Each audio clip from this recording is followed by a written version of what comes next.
Hey, welcome to the channel Yoga with THB. Before moving forward, make sure to subscribe the channel for getting videos on psychological, physical and educational information. And if you're already a subscriber, then click the little bell icon next to the subscribe button so you get notified of our future videos. Hello student, how are you all? Thank you very much once again for joining me, and those who have not yet subscribed the channel, please do subscribe for our previous videos like child psychology, social psychology, educational psychology, counseling, guidance and counseling, positive psychology, introduction to clinical psychology and psychotherapy. There you will find a lot of other videos that who already been uploaded over here, and try to push the bell icon button for our further videos, because in these days we are working on health psychology and its topic, and you will find over here a lot of yoga, meditation and other health related activities as well. So today's our topic is health psychology, and that is the theory of planned health behavior. So we'll be discussing about over it. सबसे पहले तो हम लोग इसकी definition को एक दफ़ा जानने की कोशिश करते हैं कि एक्चुअली प्लान्ड हेल्थ बिहेवियर है क्या। ये एक बहुत बड़ी थ्योरी है और हमारे सेहतमंद होने में या हमारी जिस्म में किसी किस्म की प्रॉब्लम आती है तो इसमें ये बहुत रोल प्ले करता है। जिस तरह से प्रीवियस अगर आप लोगों ने वीडियोस देखी हो तो उसमें हेल्थ साइकोलॉजी का एक टॉपिक था, हम लोगों ने प्लान्ड बिहेवियर हेल्थ मॉडल की बात की थी। That is somewhat the same, लेकिन इसमें कुछ चेंजेस हैं जिसको ज़रूर हमें जानना होगा। हेल्थ साइकोलॉजी अगर हम लोगों को जाननी है तो इस हवाले से हम लोगों के बिहेवियर्स को किस तरह से वो अपने आप को प्लान करते हैं, वो किसी भी तरह से सेहतमंद या फिर गैर सेहतमंद ज़िंदगी को गुजारने में बहुत हेल्प करता है।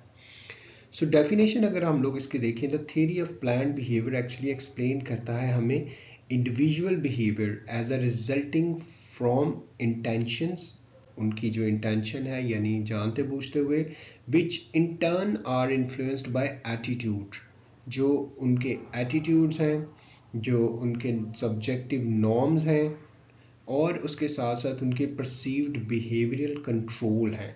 सो ये तीन चीज़ों के ट्रायंगल से जो प्लान्ड बिहेवियर है वो सामने निकल के आता है, जिसकी बेस पे फिर हम अपने सेहतमंद या गैर सेहतमंद दाना ज़िंदगी को गुजारते हैं। इसको हम लोग समझते हैं आज।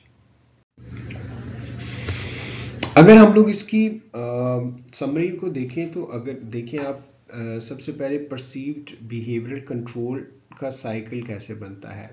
ये हमारी इंटेंशंस भी है, सब्जेक्टिव नॉर्म्स हैं, हमारे एटीट्यूड है यानी हमारा इसकी तरफ क्या रवैया है किसी भी हेल्थी बिहेवियर के हवाले से या अनहेल्दी बिहेवियर के बारे में, और उसकी बेस पे फिर हमारे जो बिहेवियर बनते हैं यानी जिसकी बेस पे फिर हम लोग अपना कोई एक सेहतमंद या गैर सेहतमंद दाना तरीका इस्तेमाल करते हैं।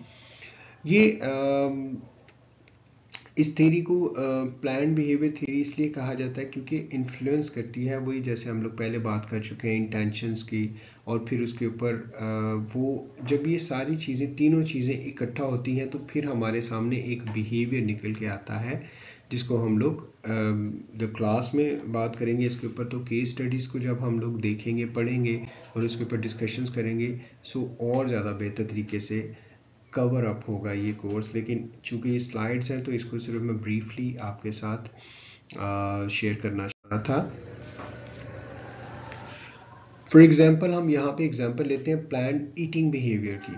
सो TPB इसको भी कहते हैं, प्लान बिहेवियर को किस तरह से perceived behavioural control, attitude and subjective norms will be predict intentions which will in turn predict healthy eating behaviors। तो हमारे जो healthy eating behaviors हैं ये भी बेसिकली हमारे उन्हीं तीन ट्रायंगल की जो हम पिछली स्लाइड में बात करके आए हैं कि इसमें ये देखा जाता है कि हमारा अपनी सेहत के हवाले से क्या एटीट्यूड है, या वो जो आइटम हम लोग खाने लगे हैं उसके हवाले से हमारा उसके बारे में क्या एटीट्यूड है।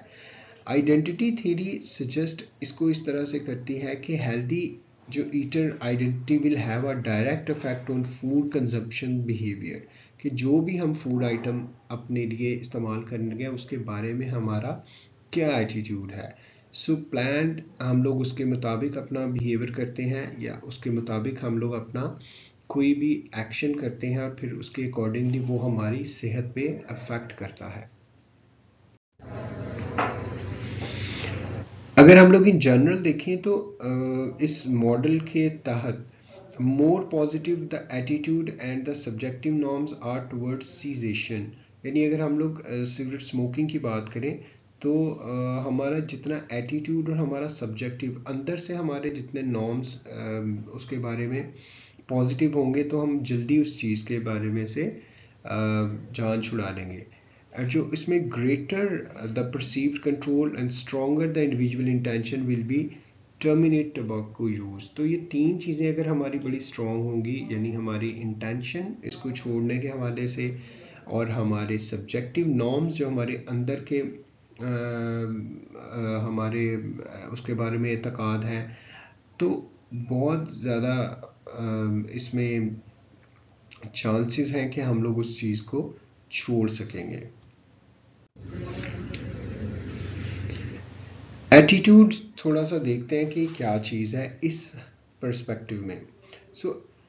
एक हर इंसान के अपने कुछ बिलीफ होते हैं, अपने एतकाद होते हैं, एतमाद होते हैं about the attributes and outcomes of using tobacco. अगर हम टबैको की ही बात करें या उसको इस्तेमाल करने की या उसको छोड़ने के, और इसी की बेस पे अगर हम लोग इसको वेट करें एवेल्यूएशन को, तो उनके एट्रीब्यूट्स और उनके आउटकम्स की बेस पे या तो उसको कंटिन्यू करता है या वो उसको छोड़ देता है।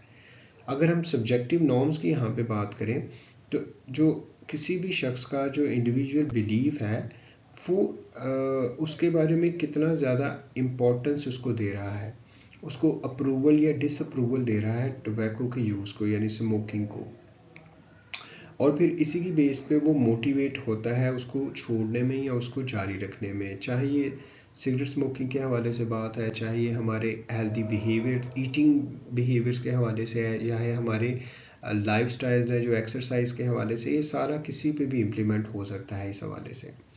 और परसीव बिहेवियर कंट्रोल पीबीसी जो इसका है, इंडिविजुअल परसीव किस तरह से करता है कंट्रोल को, टम्बैको को के यूज़ को, और उसकी प्रेजेंस को और उसकी एब्सेंस को और उसकी फैसिलिटेटर और बैरियर्स टू क्विटिंग।